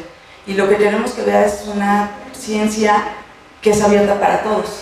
Y pues sí, efectivamente, los principales que aparecen siempre son los hombres. Entonces hacemos un esfuerzo muy grande porque sí aparezcan mujeres en todas nuestras exposiciones, de cualquier tipo de ciencia. Entonces, sí, a veces es muy difícil, pero sí lo hemos estado logrando. Entonces creo que también eso es algo que pues, la propia universidad está haciendo, son una de las cosas que hacemos desde nuestros pequeños lugares. Y pues bueno, ahí vamos. No es tan fácil, hay cosas que pasan, uno no puede entenderlo, pero pues ahí van, poco a poco, creo que eso es lo más importante. ¿Alguien más? Un comentario, nada más, un poco dirigida aquí. En radioeducación ofrecen un taller que se llama, bueno, ellos lo conectan, no es que lo imparta radioeducación, que se llama desprincesamiento, y que me parece que es una idea muy importante, o sea, y es para niños y niñas, jóvenes, hombres y mujeres, en el reflexionar por lo pronto en ese patrón que se construyó de princesas y princesitas y todo lo que implica y cómo írselo sacando de encima, por eso se llama desprincesamiento. Entonces, si te asomas a la educación, ahí vienen los enlaces y pueden ir a las escuelas a visitar, ¿no? O sea, las princesas ya sea dormidas o despiertas, pero están asomándose por el balcón esperando a ver que la vida transcurre, y si viene, luego para encerrarlas en otro castillo, ¿no? Ya que seguir viendo que la vida transcurre, o un ogro o un X, ¿no? Todas esas cosas que tanto las cargamos durante demasiado tiempo. Gracias. ¿Alguien tiene otra pregunta para nuestro panel? Pues otro comentario que es un poco pregunta, porque yo me acuerdo que una vez me tocó dar una plática, pero para profesoras educadoras, y le estábamos enseñando algo de matemáticas, biofísica, cada quien lo que llamábamos, y de repente nos dice la profesora, es que ¿saben qué? Ya no sabemos qué hacer. Ahora resulta que nosotros somos responsables del futuro, de la educación sexual, de la educación ética, de las matemáticas, de la educación de género, y es una carga que ya no podemos más. Y yo creo que un poquito cómo ayudamos a que no sea eso. Como todo empieza desde edades tempranas, pues si no pudieron, la culpa es de las educadoras o de las mamás o de alguien tiene que ser. Pero al rato que estaban presentando los datos de escolaridad, finalmente la educación básica, y eso sí se lo reconoce, se imparte fundamentalmente por mujeres. Entonces algo sí se hace bien o algo no se acaba de hacer, o ¿cuál es su reflexión? Sí, a ver, con respecto a la bolita que se echan los padres de familia y la escuela, yo que me he dedicado a dar clases y también a preparar maestros, O sea, la escuela lo que dice es, vienen de familias desintegradas y nosotros no podemos hacer todo, ¿no? La culpa es de la casa. Y la casa lo que dice es, bueno, para eso los mando a la escuela. Bueno, yo lo que digo como educadora es, nosotros tenemos que pensar que estamos en un México con un tejido social completamente destrozado, en donde hasta ser narco es aspiracional para los chicos, por ejemplo, de Tamaulipas, del norte, de Michoacán, del sur. O sea, entonces, independientemente de lo que sucede en las casas, lo que yo siempre le digo a los maestros es, si tú tienes 8, 6 horas, 1 hora con los chavos, esa es la posibilidad para abrir desde otro lugar. Y una palmada en un pasillo en el que un maestro vea a un estudiante puede ser la diferencia entre la vida y la muerte para un estudiante. Eso es una de las cosas que siempre he dicho. Y más si se trata de contextos de violencia, ¿sí? Donde el chico, si es bulleado, porque México es también el número 1 a nivel mundial, si está bulleado en la clase, pues claro que no, ¿quién se va a concentrar en matemáticas, en física? Se está concentrando a dónde va a huir cuando toque la campana, ¿sí? Entonces, lo que nosotros tenemos que hacer es ser conscientes de la responsabilidad que nos toca desde ese espacio, y desde ese espacio tratar de conmover al otro, tratar de verlo y tratar de desarrollar pues, lo que llamamos una ética del cuidado. Y desde una ética del cuidado el conocimiento es posible.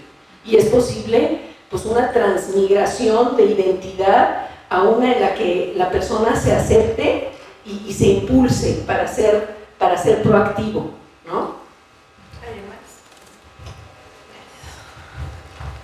Sí, a mí también me ha tocado escuchar mucho, yo también trabajo mucho con profesores, sobre todo a nivel educación básica, y sí, precisamente es esta situación o esta sensación de decir, no nos corresponde a nosotros, yo no soy la mamá de esos niños o el papá de esos niños, y no es algo que me corresponde. Sin embargo, yo coincido en que pues estamos ahí por algo, ¿no? Creo que empieza desde una vocación, las personas que tenemos esta vocación de docencia, creo que sí se nos desarrolla un poco esta cuestión de ver por el bienestar del otro.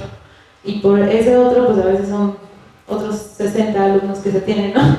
Entonces, en esta cuestión, creo que algo muy importante es entender que desde nuestra posición de docencia no vamos a cambiar el mundo, porque ni se puede, ni nos corresponde, definitivamente, pero sí podemos cambiar realidades que están cercanas, exactamente, ¿no? Entonces, en esta cuestión de poder tomar, que se les invita a tomar cursos de psicopedagogía, o de pedagogía, o de didáctica, o de muchas de estas cuestiones, creo que sí es importante la participación de un docente en función de que entienda que existe y que entienda también hasta dónde puede llegar, ¿no? Y entonces, en esa situación de decir, híjole, esto me rebasa, porque sí sucede, saber que se cuenta con otros especialistas o con otros ámbitos, otras ramas, en donde yo puedo decirle, mira, yo no puedo ayudarte como profesor, pero te puedo dirigir a este lugar, te puedo compartir el contacto y sabes, pues ve, ¿no? Y en un momento pues tratar de darle seguimiento, oye, si fuiste, ¿cómo te fue? ¿Qué pasó? Etcétera. Que quizá eso nos toma, como dicen, 5 minutos, ¿no? De preguntarles. Ni siquiera necesitamos tener tanta memoria. Yo a veces lo que hago es en mis libretas hacer esta anotación de fulanito me preguntó por esto, y entonces a la clase siguiente yo veo y digo, fulanito, ¿qué pasó? ¿Cómo te fue? ¿Qué sucedió? O sea, porque sabemos que tenemos tantas cosas en la cabeza que pues, se nos va el asunto. Entonces yo creo que sí hay cierta responsabilidad que nosotros adquirimos como docentes, pero tampoco nos corresponde cambiar toda la realidad de todo el mundo, o sea, hasta donde se pueda, y sí saber hasta dónde yo puedo, ¿no? O sea, yo sé que puedo hasta aquí, o tal vez yo sé que puedo un poquito más, porque tengo esas herramientas, y si no, pues preguntar, ¿no? También creo que se vale, porque no lo vamos a saber todo, ni vamos a tener todas las respuestas.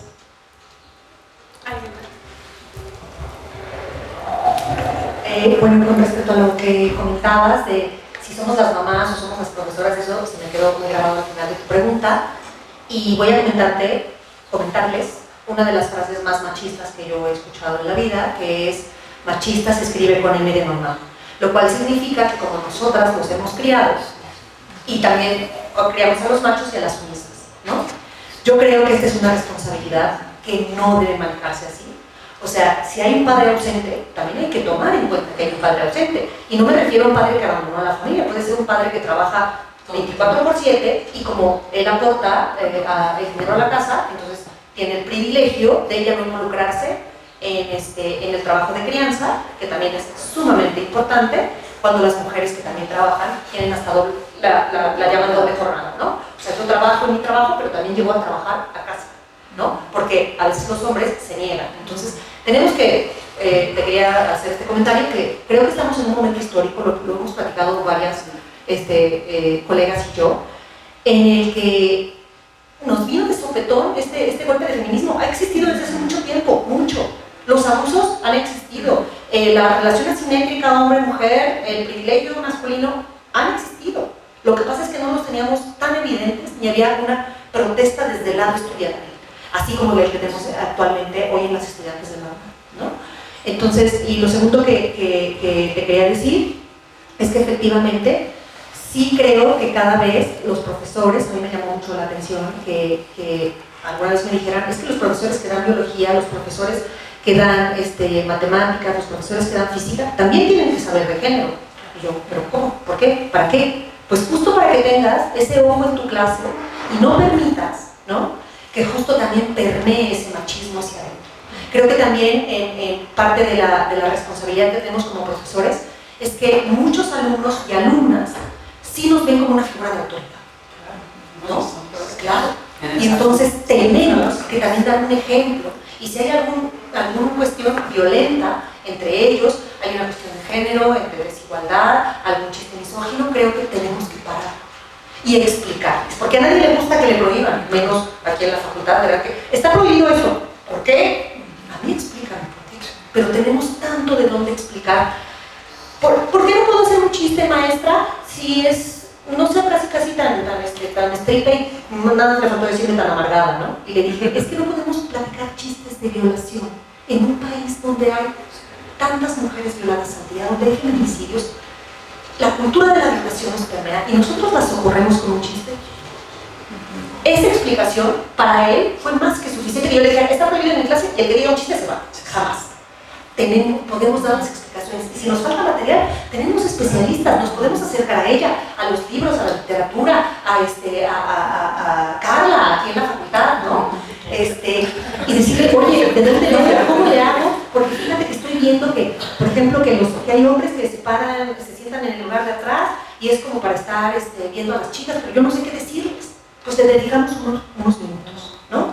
Y sí es nuestra responsabilidad, tanto que sociedad, tanto que humanos y tanto que figuras de autoridades, creo.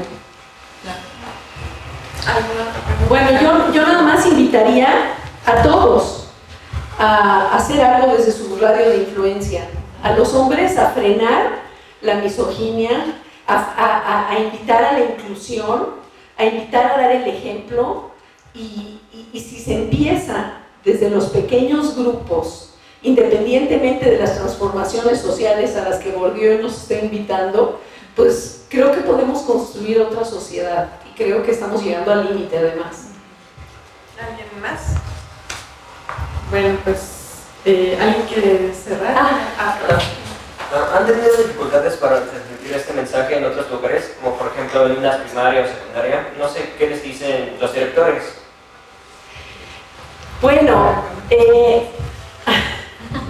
a mí sí me tocó ir a Puebla o a Pachuca a dar una conferencia de formación cívica y ética, porque yo he escrito libros de formación cívica y ética a todos los directores de secundaria de Pachuca, y eran 5 mujeres y 495 hombres. Y de alguna manera, cuando te paras enfrente dices, va, me van a tener que escuchar porque yo soy la conferencista. No les queda otra. Y claro, lo que uno busca es tratar de interpelar desde la experiencia personal y desde los conocimientos construidos a lo largo de... No se trata de una rivalidad, pero sí de alguna manera ver a 495 hombres trajeados, porque además los maestros de primaria consideran que el poder también se tiene que reflejar en el traje y no van a ir de jeans como aquí en la UNAM. O sea, hay todo un modo de expresarse en cuanto a lo que implican los estereotipos de género, ¿no? Entonces, es algo a lo que te enfrentas y pues algunos se dejarán interpelar y otros no. Y yo te voy a decir una cosa, yo no voy por los nos, voy por los sís, porque también en las escuelas, cuando hemos tratado de pues, difundir lo que es la educación socioemocional, siempre están preocupados por los maestros que son resistentes.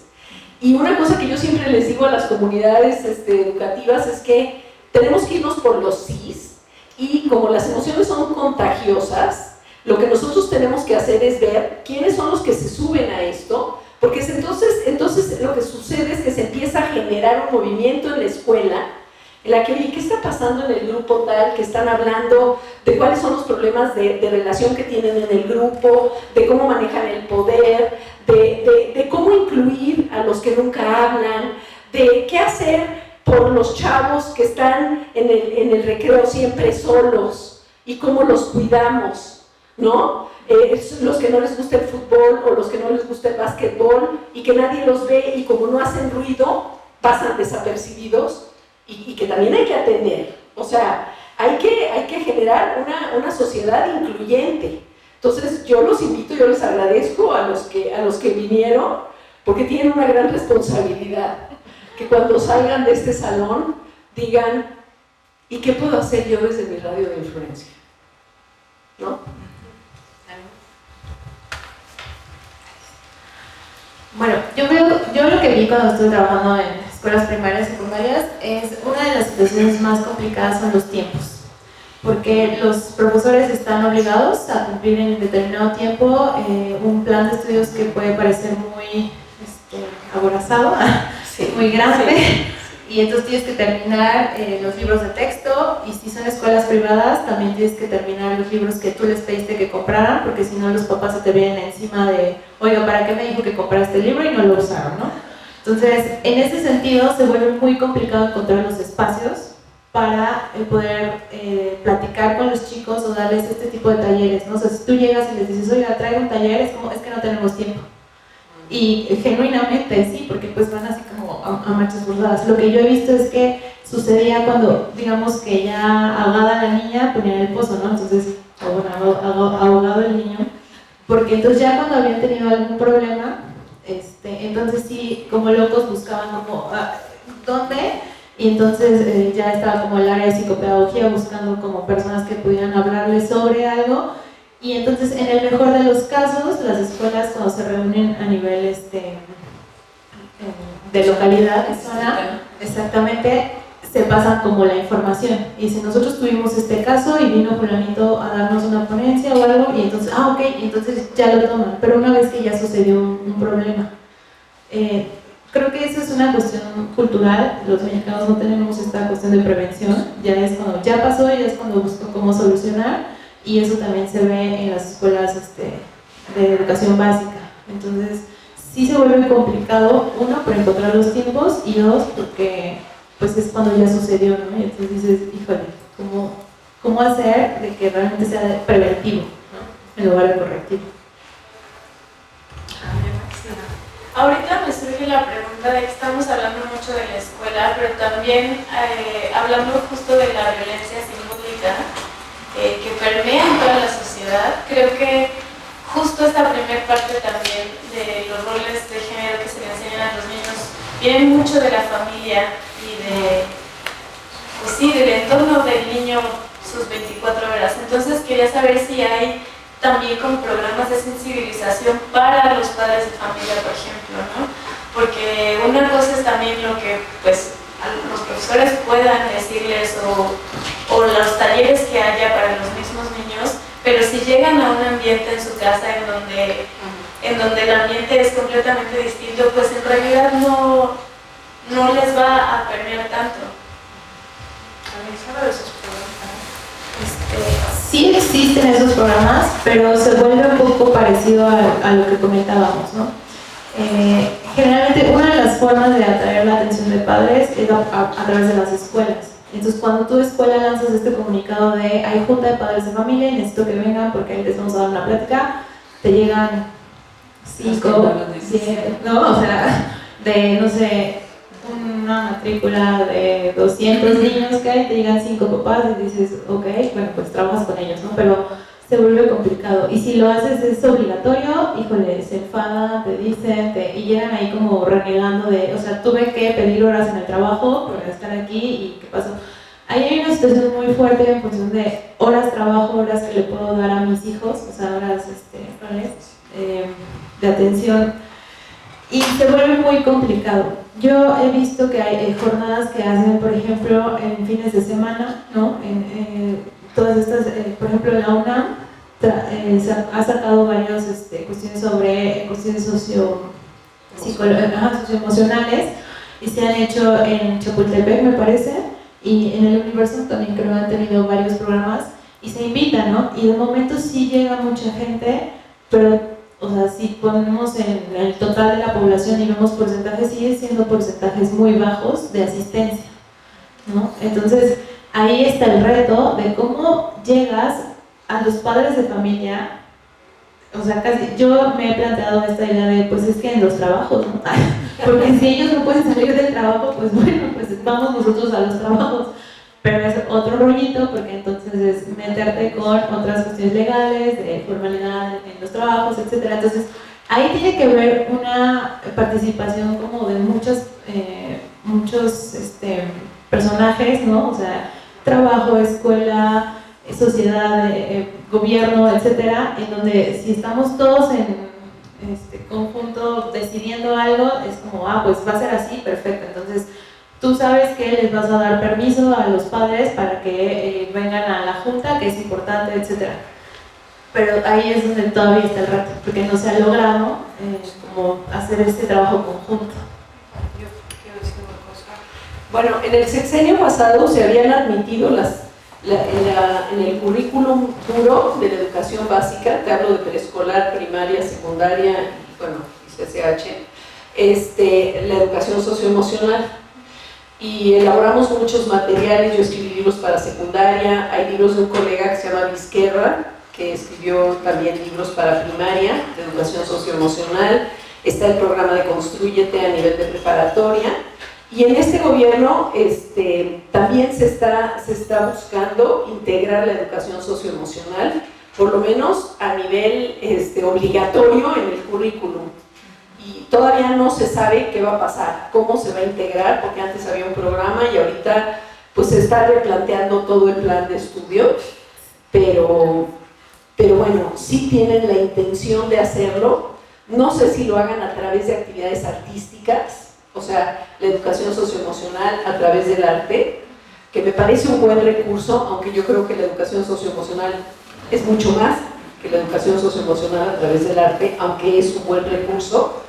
Y estamos a la espera de ver qué es lo que sucede, pero sí de alguna manera se está viendo que es importante y que hay buenos resultados de implementar programas de educación socioemocional en el manejo de, el número de suicidios, la frustración, los resultados académicos, la atención, la escucha activa. O sea, hay muchos indicadores que han estado como muy estudiados y que lo que se busca es retomarlo. No sé cómo quede en este sexenio, pero por lo menos ya me dijeron que sí se va a retomar.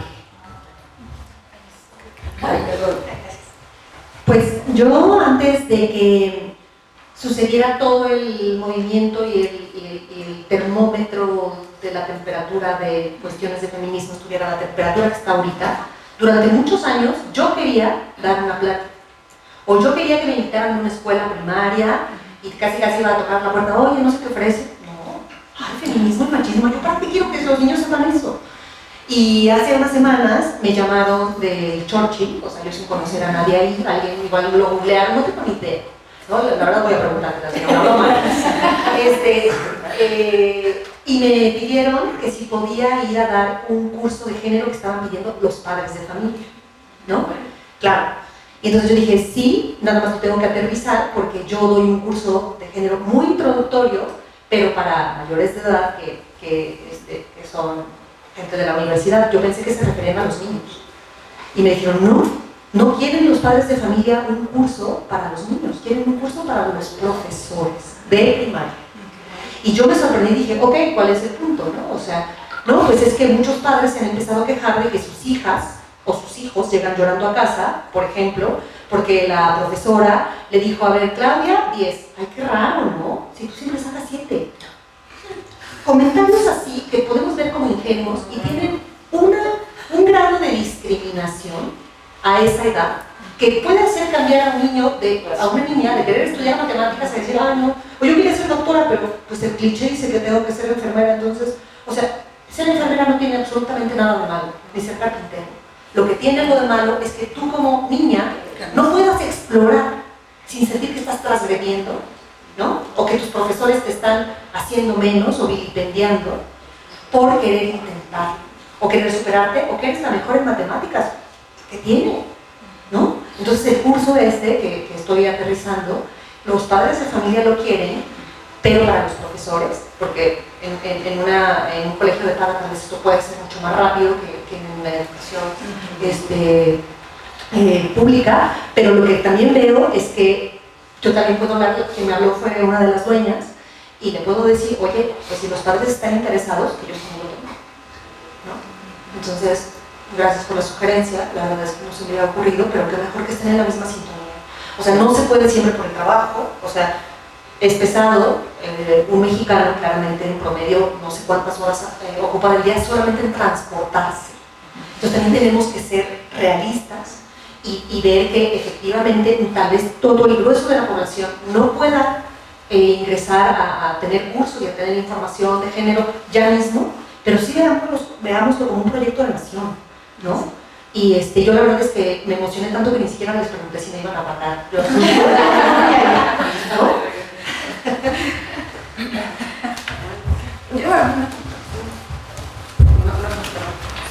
Yo creo que ya nada más para cerrar, y creo que una de las cosas que me quedo más aquí de la mesa, justo lo que nos decían aquí, que ser ese detonante, ¿no? Yo creo que todos hemos estado en grupos de WhatsApp, donde de pronto entran el meme, el chiste, y bueno, en mis grupos ya empecé yo a ver entre mis compañeras, yo misma, oye, no, ¿sabes qué? Eso es ofensivo, bájalo, oye, no pienses así, eso no se ve bien, oye, eso que estás haciendo. Y yo no sé cómo les ha ido a ustedes, pero pues a mí ya me sacaron de un montón de grupos. Entonces, digo, a mí ya me sacaron de un montón de grupos, y la verdad es que sí es, pues te enfrentas que gente que tienes muy cerca, que crees que es muy cercana, mi familia no me ha sacado porque me tiene un poco de miedo, pero sí es una cosa de estar todos los días, y además resulta que a veces uno es más políticamente correcto, hay otras veces que no estás tan políticamente correcto, porque las cosas que se llegan a ver son en verdad de un dolor, hay cosas terribles que ves que dices, ¿cómo puede ser? Y entonces ya mejor le digo, oye, mandas un mensaje, pero oye, es que eso, por favor, bájalo, está horrible, piensa, y pues aún así te bloquean, ¿verdad? O te dicen, gracias, y ya 2 días después ves que otra vez estás, dices, bueno, no, ya no hay. Entonces yo creo que sí hay que ser detonantes, es una responsabilidad que tenemos, estamos dentro de la universidad, tenemos el privilegio de tener la educación que tenemos, que desafortunadamente también mucha gente en nuestro país no lo tiene, pues entonces presionemos ahí, ¿no? Como hombres y mujeres, y apoyémonos. Justo hace 2 días una amiga pasó a un grupo de WhatsApp, dijo, ya eso es ofensivo, todos se rieron de ella, y entonces yo dije, bueno, pues salgámonos todas, y nos salimos todas de ahí. Creo que van a hacer su grupo de hombres ahora, pero bueno, algo tenemos que hacer, porque si no, no se puede. ¿Alguien más? Sí, pues tengo curiosidad precisamente pensando en eso de las redes sociales y su capacidad tan alta capacidad de difusión. Tengo curiosidad de saber si se está trabajando en el desarrollo, en algún proyecto que intente usar estos medios precisamente como medio de divulgación de este tipo de temas, puesto que pues, aunque es aunque es una cosa muy fugaz, siempre es muchísimo más, bueno, pues sí, mucho más fácil acceder a eso que, por ejemplo, como ustedes dijeron, no ir a una conferencia, ir a un curso, no saben si se está trabajando en algo así.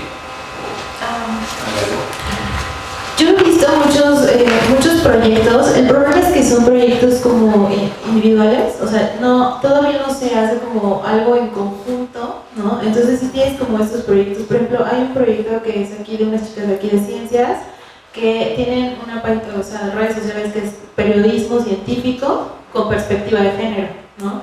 Entonces ellas trabajan mucho, ellas hacen entrevistas, hacen muchas cosas, se llama la red social Doble Rendija. Y entonces ellas trabajan mucho en eso, y así como ellas hay muchos grupos que están haciendo lo propio. Yo lo que veo problemático, bueno, no problemático, yo lo que veo como hacia un reto es entonces sí como unir esfuerzos, ¿no? Y entonces es como, a ver, yo ya le trabajé por aquí y vi estas situaciones, mira, me pasó eso y lo resolví así, perfecto, y a mí se me ocurre que puede, y entonces en ese trabajo ya colegiado, por decirlo, se puede como llegar a más y se van sumando como todos los esfuerzos hacia algo muy dirigido. Sí existen, pero te digo, son como aislados. ¿Sí? Bueno, y se está organizando la Facultad de Ciencias. La Facultad de Ciencias está en la punta de lanza de toda esta transformación. Ya vemos todo un grupo de personas al cual están ustedes invitados a participar en los diferentes eventos que estamos organizando. Vamos a organizar un grupo, un grupo en el que yo estoy, estamos organizando la caminata exponencial para integrar a las diferentes partes de la universidad que también están hipersegmentadas, o sea, los biólogos están por un lado, los físicos por otro, los contadores son segregados también, o sea, cada grupo tiene sus cosas, ¿no? Entonces la idea es crear, pues primero una identidad de la Facultad de Ciencias, ¿no? Independientemente de todos estos cotos de poder y de especialización, y se están buscando varios tipos de expresiones, grupos de lectura. Hay un chavo que va a hacer un taller de acuarela, o sea, yo voy a dar unos cursos de resiliencia. O sea, los invitamos a que desde la facultad pues se unan con su creatividad a proponer cosas, a mover. Aquí hay más de 14,000 personas. Entonces, imagínense el impacto que puede haber si empezamos a organizar cosas desde aquí, desde la creatividad. Entonces yo los invito a que pues vean cuáles van a ser los métodos de comunicación que tendremos que establecer, métodos eficaces de comunicación de todo lo que se está haciendo para que la gente se entere y se integre. Pero ojalá que se integren, bienvenidísimos. No. Ok, yo solamente quería exhortarlos a que respecto a las redes sociales, así como seguramente tienen una gran utilidad, como menciona Ivonne, también pueden ser muy destructivas. O sea, hay que tener mucho cuidado porque de verdad las cosas más horribles que yo he leído en mi vida ha sido en Facebook. Ni siquiera ha sido una novela de horror, ni en el Alarma. O sea, las cosas que se dice la gente cuando no está de acuerdo y no está cara a cara, pueden de verdad ser sumamente violentas. Entonces, yo cuando estoy buscando información, tal vez estoy buscando imágenes para ponerle al contenido que estoy preparando, ¿no? Y estoy buscando, por ejemplo, información de nuevas masculinidades. Entonces, tengo que ver también de dónde provienen, si están libres para tomarlas, para leerlas. Hay páginas muy buenas. Hay páginas nacionales e internacionales que nos dan información de calidad, donde hacen afiches o fichas para dar vocabulario, ¿no? Por ejemplo, esto es el techo de cristal, esto es, no sé, asimetría, esto es heteropatriarcado, y lo lees y efectivamente está muy bien referenciado. Hay que tener cuidado porque también hay gente que todavía se burla de esto, todavía amenaza con esto y todavía está totalmente inconforme con esto. Entonces, lo que quiero decir es que también las redes sociales tienen ese lado B y hay que ser súper cuidadosas y súper cuidadosos. ¿Hay más? Bueno, pues con esto terminamos el conversatorio de hoy. Les agradezco su presencia, a nuestras expositoras y a todo el panel. Muchas gracias. Espero que todos nos vayamos con una reflexión para tratar de generar una mejor sociedad, tanto dentro de la UNAM como afuera. Muchas gracias.